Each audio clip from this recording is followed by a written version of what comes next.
On April 18, 1955, the father of relativity, Albert Einstein, died of a burst aorta and was taken to a mortuary in Princeton, New Jersey.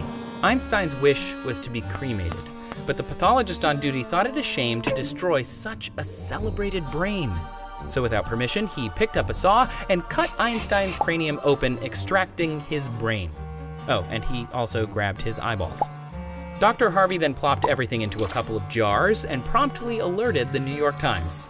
Not surprisingly, the family was furious, but Harvey eventually convinced them his actions were all in the name of science. The jar of eyes was given to Einstein's eye doctor, Henry Abrams, who placed them in a safe deposit box, which is rumored to be somewhere in New York City. The brain, however, went on a far wider journey. After cutting the brain into 240 blocks, he was able to make 1,000 slides out of different portions of Albert Einstein's brain, box them up, and sent them to researchers around the world. Although Harvey stole the brain in the name of science, promising to publish important research, in the 4 decades that followed, he never did.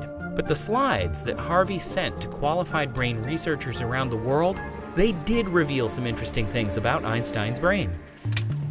Even though Einstein's IQ was way higher than most, the size of his brain was actually smaller than the average male.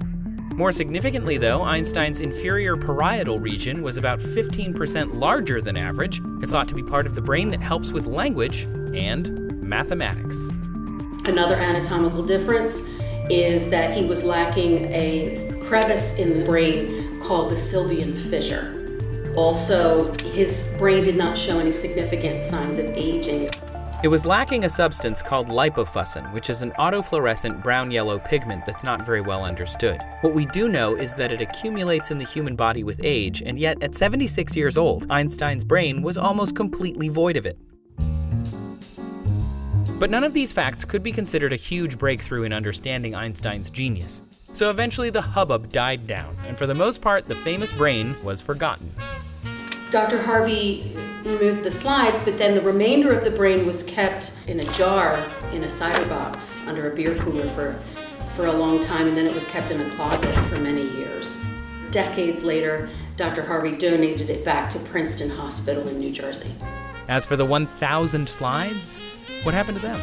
There were 5 boxes of slides created of Einstein's brain. We know that one set of slides is at the National Museum of Health and Medicine. At the Motor Museum, we have 46. The rest of the slides are MIA.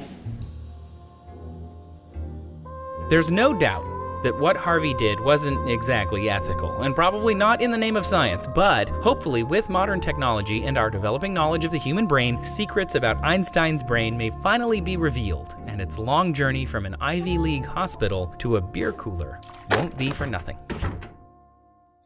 Thanks for watching Focal Point. If you're still wondering about Einstein's eyeballs, in the 90s there was this rumor that Michael Jackson wanted to buy them for $5 million, but Dr. Henry Abrams quickly denied that they were for sale. As far as we can tell, they're still in a safety deposit box somewhere. For more, please subscribe to the channel. Or if you want to see these episodes as they're released, head over to our Facebook watch page. The link is down in the description.